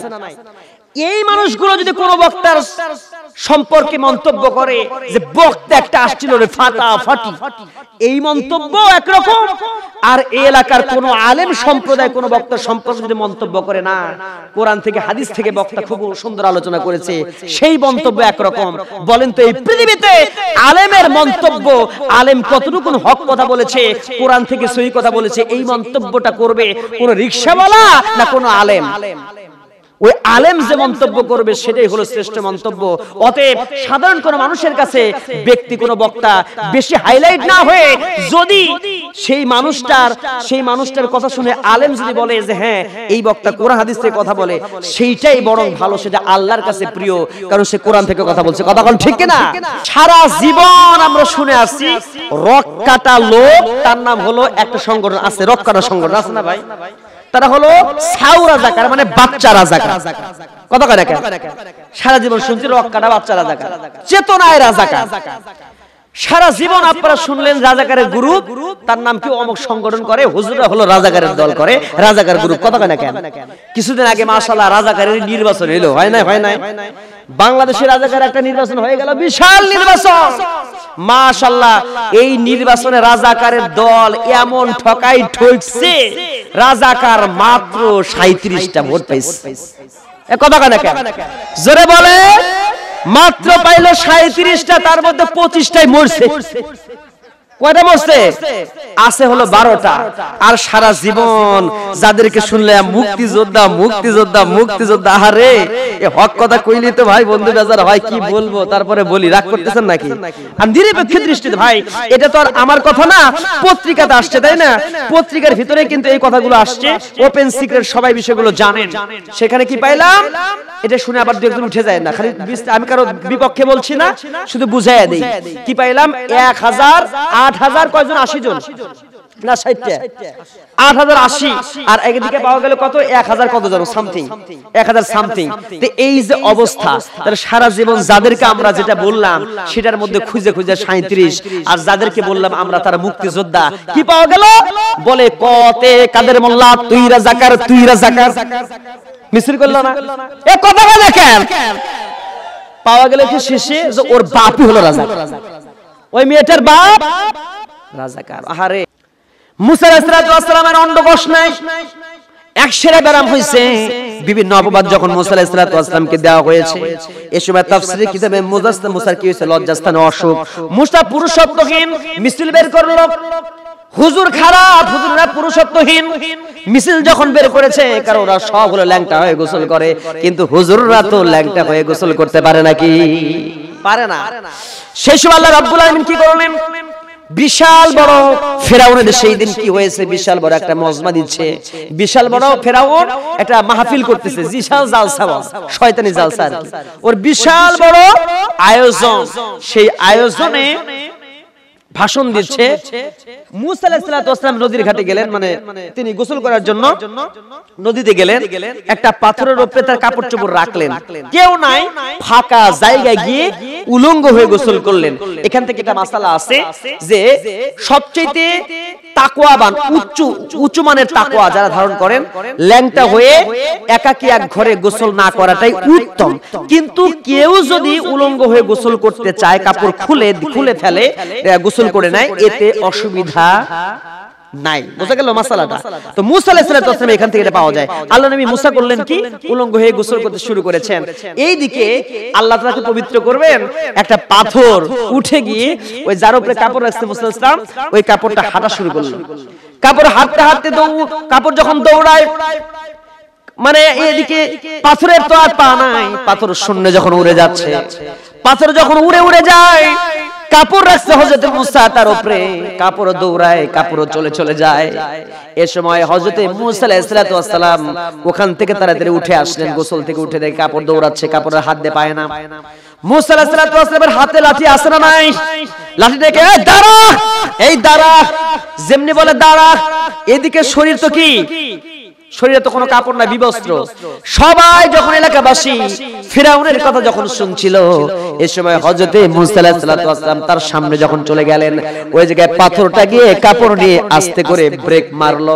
ব্রেক মারার পরে এলাকাবাসী সবাই যখন মিছিল করতেছে, আমাদের দাবি মানতে হবে, মুসাকে দেশ থেকে বের করে দিতে হবে, মুসা অন্ডকোষ নাই, মুসা পুরুষত্বহীন। সব যখন মিছিল বের করেছে, ফিরাউন মিছিলে যখন স্লোগান দিচ্ছে, আর এই সময় মুসা আলাইহিস সালাম সেই সময় দাঁড়িয়ে আছেন, গায়ে কোনো কাপড় চোপড়। এলাকাবাসী সবাই দেখে নিল মুসা আলাইহিস সালাম কি, সবাই দেখে চিন্তা করতেছে যে হায় রে, এতদিন যাকে দিছে মিথ্যা অপবাদ যে হুজুর খারাপ, হুজুর রাজাকার, এখন দেখতেছি তো হুজুরদের গ্রুপে রাজাকার নাই, রাজাকার তো আমরাই। এ কথা কয় না কেরে? দেখতেছে সারা জীবন হুজুরও অপবাদ দিলাম, এখন তো হুজুরদের কোনো দোষ নাই, এখন হুজুরকে আল্লাহ তাআলা যেই জিনিস দিছে, আল্লাহ রাব্বুল আলামিন মুসাকে যা দিয়েছে, দেখি আমাদের চাইতে মুসা আলাইহিস সালাম অনেক ভালো। ও নবী সম্পর্কে তো আজেবাজে কোনো কথা বলা যায় না, বুঝে আমাদের যে দিছে আল্লাহ তাআলা, যে যেটা দিছে আর কি, বুঝেন নাই যে আমাদের যা আছে তার চেয়ে মুসাটা আরো ভালো। সুবহানাল্লাহ বলবেন না? এলাকাবাসী চিন্তা করতেছে হাই রে, কি কইলাম রে, মুসারটাই তো ভালো। তখন মুসা আলাইহিস সালাম কাপড়টা আস্তে করে পরে নিলেন। পরে নেওয়ার পরে এলাকাবাসী সবাই বলছে, মুসা আলাইহিস সালামকে সাক্ষী দিচ্ছে যে আসলে তো মুসাকে অপবাদ দেওয়া হয়েছে, মুসার এইটা আছে, এটা সেটা আছে, একসাথে ব্যারাম, কিন্তু মুসা তো সব সুন্দর আছে। সুবহানাল্লাহ বলবেন না? এই সময় মুসার রাগ কম না বেশি? লাতে হাঁটিটা নিয়ে মারছে একদম পাথরের উপরে, 4টা 5টা 7টা, কোন কোন তাফসিরে পাওয়া যায় 4টা, কোন যায় 5টা, কোন যায় 7টা মেরে দিয়েছে। যখন পাথরের উপরে দাগ পর্যন্ত হয়ে গেছে, দাগ হওয়ার পরে আল্লাহ রাব্বুল আলামিন এর কাছে ফরিয়াদ করতেছে, পাথর বলে, আল্লাহ তুমি নিজেই বললে মুসার কাপড় নিয়ে দৌড়াও, তো আমি তোমার হুকুম পালন করার জন্য দৌড়াইলাম, তো তুমি আবার মুসারে দিয়ে আমারে বাড়ি খাওয়াইলে কেন? প্রশ্ন আছে না নাই? আছে না? আল্লাহ রাব্বুল আলামিন বলেন, মুসা রে, ও পাথর তুই রাগ করিস না রে, পাথর রাগ করিস না, তামাম পৃথিবীর সব পাথরকে বানায় দিয়েছি আমি জাহান্নামের আগুন। আগুনের মধ্যে, জাহান্নামের আগুনের মধ্যে পাথরগুলো ইন্ধন হবে। ওই পাথরগুলোকে আমি দাও দাও করে আগুনের মধ্যে ফেলবো আগুনের তেজ বাড়ানোর জন্য। আর ওখানে মানুষগুলো ফেলে ফেলে আমি আল্লাহ রাব্বুল আলামিন তাকে শাস্তি দিয়ে দেওয়া হবে। জাহান্নামের মধ্যে কাফেরদেরকে শাস্তি দেব। আর পাথর মুসা আলাইহিস সালামকে পবিত্র করার জন্য তোর দরকার পড়ে গিয়েছিল। মুসা আলাইহিস সালাম তোর কারণে পবিত্র হয়েছে, এলাকাবাসী অপবিত্র বানাইছিল, অপবাদ দিয়েছিল মুসাকে। আর তোর কারণে মুসা আলাইহিস সালাম পবিত্র হয়েছে আমার নবী, যার কারণে মুসা দুই চারটা তোর উপরে মারছে। আমার মুসা তো বড় রাগী মানুষ। কিন্তু পাথর তুই জেনে রাখ, সব পাথর যে চলে যাবে জাহান্নামে। আর তুই দিনের কারণে, নবীর কারণে যে পাথর তুই শরীরের উপরে 4টা 5টা 7টা দাগ পড়েছে, আমি আল্লাহ রাব্বুল আলামিন তোকে পাঠায়া দেব জান্নাতে। আল্লাহ রাব্বুল আলামিন এখান থেকে সুন্দর করে আমরা জেনে নিলাম হাদিসটা। এই পৃথিবীর জমিনে যারা রক্ত ঝরিয়েছে দিনের জন্য, ইসলামের জন্য যাদের পঙ্গুত্ব বরণ করতে হয়েছে, ইসলামের জন্য পা কাটা গেছে, ইসলামের জন্য যাদের চোখ উপড়ে ফেলা দেওয়া হয়েছে, ইসলামের জন্য যারা ফাঁসির মঞ্চের দিকে গেছে, আল্লাহ রাব্বুল আলামিন এই সমস্ত মানুষদেরকে হাসরের ময়দানে ডাক দেবেন আর বলবেন, তোমরা ইসলামের জন্য রক্ত ঝরিয়েছো, ইসলামের জন্য শহীদ হয়ে গেছো, তোমরা সবাই জান্নাতের দিকে চলে যাও। এই তোমাদের কারণে পৃথিবীর মানুষগুলো অনুপ্রাণিত হয়েছে, রক্ত ঝরিয়ে তোমরা কষ্ট করেছো দুনিয়াতে। আমি আল্লাহ রাব্বুল আলামিন তোমাদের রক্ত মাখা শরীরটাকে নিয়ে জান্নাতে যেতে বললাম।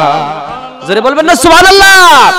আমার ভাইয়েরা, আজকে যারা এই পাথরের মতো করে আঘাতপ্রাপ্ত হয়েছে, বাড়ি ছাড়া হয়েছে, শত সহস্র রিমান্ডের বাড়ি খাইছে, যাদের উপরে নির্যাতনের স্টিম রোলার চালানো হয়েছে, বিভিন্ন ভাবে নির্যাতিত হয়েছে, এই সমস্ত নির্যাতনের দাগকে সহ্য করে পঙ্গুত্ব বরণ হয়েছে, হাত পা কেটে ফেলেছে, আল্লাহর কসম করে বলি এই সমস্ত মানুষগুলো পাথরের মতো করে জান্নাতে যাবে। জোরে বলেন সুবহানাল্লাহ। এই জন্য টেনশন করেন না, হতাশ হয়েন না। শহীদি মৃত্যু, এপারে মৃত্যু, ওপারে হবে জান্নাত। সুবহানাল্লাহ বলবেন না? এই জন্য শহীদ হওয়ার প্রয়োজন আছে না নাই? শহীদ হতে চান কারা কারা? হাত তুলেন দেখান তো সবাই। লিল্লাহি তাকবীর। ও গো দয়াময়, আমার জীবনে যেন শহীদি মরণ হয়। আমিন বলবেন না? সবাই চান না শহীদ হয়ে মরতে? মন থেকে বলেন না, ও গো দয়াময়, আমার জীবনে যেন শহীদি মরণ হয়। আমার জীবন থেকে দূর করে দাও, দূর করে দাও শত পরাজয়। ও গো দয়াময়, আমার জীবনে যেন শহীদি মরণ হয়। ঠিক না? শত শহীদের পুণ্যভূমিতে আমাকে কবুল করে নাও, তোমারই দিনের পথে চলারই মতো শক্তি সাহস সময় দাও, দূর করে দাও এই জীবনের জড়তা, দূর করে দাও শত সংশয়। ও গো দয়াময়, আমার জীবনে যেন শহীদি মরণ হয়। লিল্লাহি তাকবীর। আল কোরআনের আলো, আল হাদিসের আলো, দুনিয়ার মুসলিম নারায়ে তাকবীর। জোরে কোন আলহামদুলিল্লাহ। এই সময় খলিফা মনসুর যেমন করে মালিক ইবনে দিনারের বিরুদ্ধে চক্রান্ত করেছিল, আজকের জামানায় দেখে নেন, আজকে বাংলার জমিনে এরকম মালিক ইবনে দিনারের মতো জবরদস্ত আলেম যিনি আছেন, তার বিরুদ্ধে এরকম চক্রান্ত আছে না নাই? একই রকম চক্রান্ত করছে। সেই আলেমের জন্য দোয়া করতে চাই, আল্লাহ কোটি কোটি মানুষ তোমার সেই মানুষটার জন্য কথা শুনতে পাগল পারা হয়ে আছে, আল্লাহ আবার তাকে আমাদের মাঝে ফিরিয়ে দাও। জোরে বলেন আমিন। একটু দোয়া করতে চাই এভাবে, কোটি জনতা, কোটি কোটি হাত তোমার কাছে তুলে করে মোনাজাত, যা কিছু চাওয়ার তা দাও মানা দাও, একটি চাওয়া প্রভু দাও গো দাও। হে আমার রব, হে আমার রব, হে আমার রব, আল্লামা হুজুরকে ফিরিয়ে দাও। আমিন বলবেন না? জোরে কোন আমিন। তার অপরাধ কি? অপরাধ একটাই, যিনি শুধু কোরআনে কথাগুলো বলতে, রাসূলের দেখানো পথে যিনি শুধু চলতেন, ঠিক না? যিনি শুধু কোরআনের কথাগুলো বলতেন, রাসূলের দেখানো পথে যিনি শুধু চলতেন, সে কথা বলার তরে, সে পথে চলার তরে হিংসার আগুন জ্বলে, বাতিলের বুকে দাও দাও, ঠিক না? হে আমার রব, হে আমার রব, হে আমার রব, আল্লামা সাইদিকে ফিরিয়ে দাও, আল্লামা হুজুরকে ফিরিয়ে দাও। কে কে চান দোকানে হাত তুলে আল্লাহর কাছে বলেন আমিন। জোরে বলেন আল্লাহুম্মা আমিন। আরেকটু জোরে বলেন আল্লাহুম্মা আমিন। রাসূলুল্লাহ সাল্লাল্লাহু আলাইহি ওয়াসাল্লাম বলেছেন, আবু হুরায়রা থেকে একটা হাদিস বর্ণিত, আল্লাহর নবী বলেছেন, রাসূল করিম সাল্লাল্লাহু আলাইহি ওয়াসাল্লাম বলেন, যখন রাষ্ট্রপ্রধান হবে দায়িত্বশীল, ধনীরা হবে দানশীল, তখন মনে করবে কবরের চাইতে দুনিয়াতেই শান্তি। সুবহানাল্লাহ কবেন না? আল্লাহর নবী বললেন, রাষ্ট্রপ্রধান যখন হবে দায়িত্বশীল, অধিকার নষ্ট করবে না, আর ধনীরা হবে দানশীল, তখন কবরের চাইতে দুনিয়াতে শান্তি। আর যখন রাষ্ট্রপ্রধান হবে দায়িত্বহীন, জালেম হয়ে যাবে, নারীর হাতে যখন ক্ষমতা থাকবে, ধনীরা হবে যখন কৃপণ, তখন মনে করবে কবরের চাইতে দুনিয়ার চাইতে তখন কবরের মধ্যেই শান্তি। হাজারো সমস্যা করছে ডক্টর মিজানুর রহমান আজহারী ভাইয়ের বিরুদ্ধে। দেখেন আজকে কি একটা অবস্থা, মিজানুর রহমান আজহারী ভাইয়ের লোক বেশি হয়, মাহফিলে লোক জায়গা দেয়া যায় না, 10 লক্ষের অধিক লোক জায়গা দেয়া যাচ্ছে না, অধিক জমায়েত হচ্ছে। এটাকে কেন্দ্র করে কিছু মানুষ, কিছু মহল যখন তার কোনো দোষ ত্রুটি খুঁজে পায় না, তখন তার কল্লাটা কাইটা, মানে ছবির কাল্লা কাইটা, বুঝেন নাই? ছবির কল্লা কাইটা একটা মূর্তির সাথে লাগাইছে, মূর্তির সাথে লাগাইয়া বুঝাচ্ছে যে দেখো মিজানুর রহমান হুজুর এত ভণ্ড। নাউজুবিল্লাহ বলেন যে মূর্তির সাথে ছবি তুলছে। নাউজুবিল্লাহ বলবেন না? এটা তো শয়তানও বিশ্বাস করবে না। একটা ভণ্ড হুজুর নামের ভণ্ড টুপি মাথায় দিয়ে ছবি উঠেছে মূর্তির সাথে, সেই ছবিটা দিছে, দিয়া ফেসবুকে ইউটিউবে ভাইরাল করতেছে। এর আগে দিয়েছিল, আমিও দেখেছি সেটা। সেই ছবিটা কাটিং করে এডিট করে মিজানুর রহমান ভাইয়ের, আজহারী ভাইয়ের মাথার সেই অংশটা কেটে ওর উপরে লাগাই দিয়ে বোঝাচ্ছে মূর্তির সাথে মিজানুর রহমান আজহারী হুজুর ছবি তুলে। চিন্তা করেন, ওই যে মুসা ইসলামের ভুল ধরে, বুঝেন নাই? মুসার বিরুদ্ধে যেমন করে লাগছিল, আমাদের আল্লাহর বিরুদ্ধে যেমন করে লাগছে, এই গোষ্ঠীর দল মিজানুর রহমান আজহারীর বিপক্ষে লাগে তার জনপ্রিয়তা দেখে হিংসা করে এরকম কার্যক্রম পরিচালনা করছে। কথা বলেন ঠিক কিনা? জোরে বলেন ঠিক কিনা? জাতি এত বোকা বানানো যাবে না, মুসলমান সচেতন, তারা এখন অনেক সচেতন, কনসাস। এভাবে মিজানুর রহমান আজহারী ভাইয়ের বিপক্ষে বলে তাকে, তার বিরুদ্ধে বলে লাভ হবে না। আমার ভাইয়ের আসুন, আল্লাহুম্মা আমিন। রব্বানা যালামনা আনফুসানা ওয়া ইল্লাম তাগফির লানা ওয়া তারহামনা লানাকুনান্না মিনাল খাসিরিন। হালা তাআলা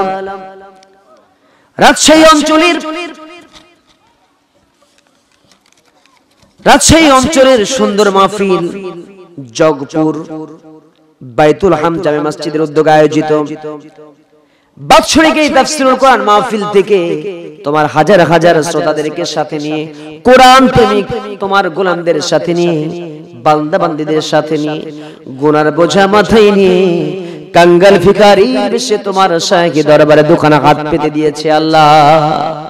আল্লাহ তাআলা গুনার দিকে নজর দিও না, বান্দা মনে করে তুমি রব तमाम জিন্দেগীর সমস্ত গুনাহগুলোকে maaf করে দাও। আল্লাহ তাআলা তোমার সামনে যখন দোকানে হাত তুলে রাখি, দুজন মানুষের কথা বিশেষ করে মনে পড়ে যায় রে। আমাদের মাঝ থেকে যাদের জন্ম দুঃখিনী, প্রসব বেদনা সহ্যকারিনী মা যাদের দুনিয়া থেকে বিদায় হয়েছেন, মেহেরবানি করে ওই মায়ের কবরের সমস্ত আযাবগুলোকে maaf করে দিও, ওই মার কবরগুলোকে জান্নাতের বাগান বানিয়ে দাও। মা যারা চলে গেছেন সেই তো বুঝতে পারে মা হারানোর কি যন্ত্রণা, বাপজান যারা দুনিয়া থেকে বিদায় হয়েছে সেই তো বুঝতে পারে বাবা হারানোর কি ব্যথা। হায় আল্লাহ তাআলা, যেই মার চেহারার দিকে তাকালে কবুল নফল হজের সব পাওয়া যায় রে, যেই মার চেহারার দিকে তাকালে রহমত বরকত নাজিল হয়, যেই মার চেহারার দিকে তাকালে সগীরা গুনাহ পর্যন্ত ঝরে যায়, সেই রহমতি সেই বরকতি মা আমাদের মাঝ থেকে যাদের দুনিয়া থেকে বিদায় হলো রে, মেহেরবানি করে ওই মায়ের কবরের সমস্ত আযাবগুলোকে maaf করে দিও, ওই মার কবরগুলোকে জান্নাতের বাগান বানিয়ে দাও।